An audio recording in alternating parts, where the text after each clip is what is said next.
Welcome to Tasting Wine. I'm Haley. I'm Toad. Today we're tasting wine. We have a Prosecco called La Vostra. La Vostra. This is like, I think it's pretty well known. I don't know.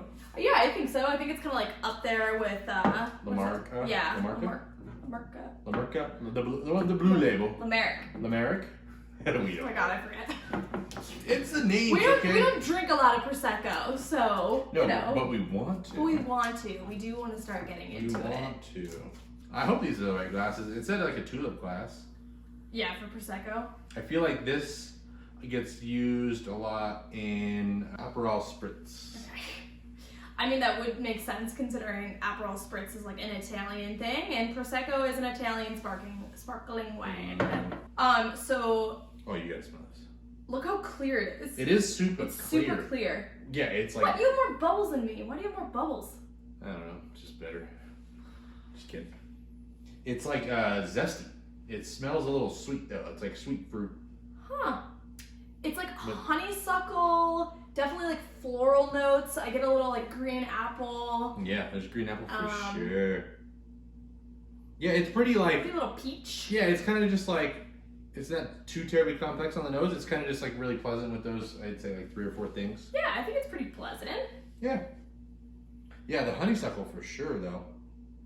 Yeah, I'm getting a lot of honeysuckle and peach. That's kind of like where I'm getting most of my notes. Wow, this is like a full mouth experience.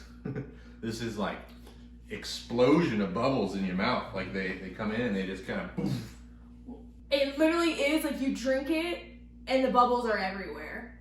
I don't know. I feel like I always kind of associate that with Prosecco in general. Is like it does seem like more of like a bubble overload. Yeah, bubble overload. But the interesting thing, it's under less psi than like champagne. Really? So I would like more psi. I assume more bubbles. You know what I mean? But this has like an insane amount of bubbles. Interesting. Yeah, you have so many bubbles. I don't have like any. You want to switch? Well, let me just see what it tastes like. What is this? What is this? Yeah, that's very strange that yours doesn't have bubbles though. This is like really nice, really fine bubbles, but like once they're in your mouth, like on your palate, they literally just like explode. Yeah, this one is one, I was not like skeptical, like, but I've had a few Proseccos that are like too sweet to drink. And this one's not too sweet for me to drink. Like I could drink this on its own. Yeah, this one's dry. I could drink this on its own, but I think this would still make like a fantastic Aperol Spritz. Oh, for sure. Because the dryness with the bitterness of Aperol and some blood orange with that type of like peach honeysuckle flavor. Oh yeah. You like that one better? Weirdly, I like the taste of that better. I don't know why, I just feel like it tastes better. Give me mine back. But it's like, I think it's interesting because like the bubbles coat your mouth, like we're saying, but like you don't really get like a lot of flavor up front. Yeah. And then all of a sudden, like once those bubbles dissipate, then it's like, there's like a minerality to it, like a little bitter. And then like orange zest. Yeah, and then like orange. Orange zest. That's why I said I think. Stealing my thunder. Stealing your lines over here. Now, what's the alcohol on this? And this one's not one of those well, this one is a DO. It is DOC. This one's a DOC, but it's not a DOCG. Yeah, so the DOC is specifically like within northeast Italy. Oh, okay. So yeah, this one is actually produced in the Friuli region, and it's actually like done by like a co-op of growers, which is pretty cool. It is cool. This one's only 11%. Yeah, so I guess for this, if it's in the DOC, I believe the Prosecco has to at least be 85% Glera, and then 15% other grape varietals. And I guess from the producers that do this, they do a lot of like Pinot Grigio and Chardonnay. So, I mean, I would assume that's like the other stuff that they're putting in there. It was kind of hard to look up like exactly like what this specific blend was. This one is like super mass produced.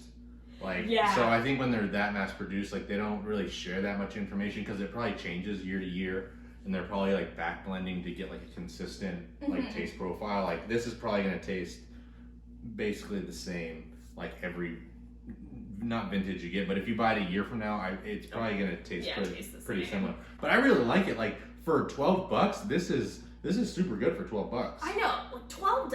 Yeah. Like, oh my god. It's not insanely complex. You could drink it straight up. You can have it in a cocktail. You know, this would make a great, I think, mimosa or like cranberry, you know, in this, or like pineapple juice in this, like any one of those things. I don't know. I feel like you'd add some vodka to this and then, If you want to twerk it up. you know, really step it up. Yeah. Do you know anything else about this? Honestly, not really. It was really hard to like find information about it. Other than like the majority of it after it's been produced is like exported. I think it's like 65% is exported to the United States, United Kingdom, and a few countries in Asia. So I wonder if it's even the same label over there, like in Italy. I'm always just curious, like if they change labels around and stuff like that. Yeah, I have no idea. But yeah, for $11-12, this is, I would say, pretty solid. Yeah, you know? I mean, you can get a bottle of Cooks for like $11. So why would you spend the money on trash Cooks? We actually should do. I know we should review Cooks. We have to. We will. We did Andre. But yeah, I'd spend the $11 on this. Heck yeah. Yeah, I like where this is at. Like I said, you could drink it in a bunch of different ways, and I think that's great because it's versatile. Thank you for joining us, Tasting Wine. I will put a link down below about where you can buy this wine. I think it's fantastic. I think you should try it. But other than that, let us know what you're trying. Let us know what you try next. What's your favorite Prosecco? We've only reviewed like 2 Proseccos. We want to review some more, so let us know and we'll try and find them. Gotta get some more. But follow us on Instagram. We have a new Instagram handle is Tasting Wine Official. Yeah. Get all like behind the scenes stuff, bottles are coming up, and just, you know, it's fun to look at pictures of wine.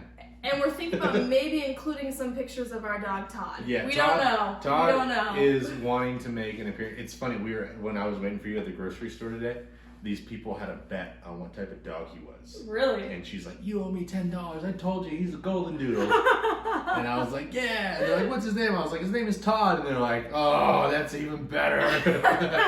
But anywho, thank you for joining here, and we'll see you on the next one. Cheers. Cheers.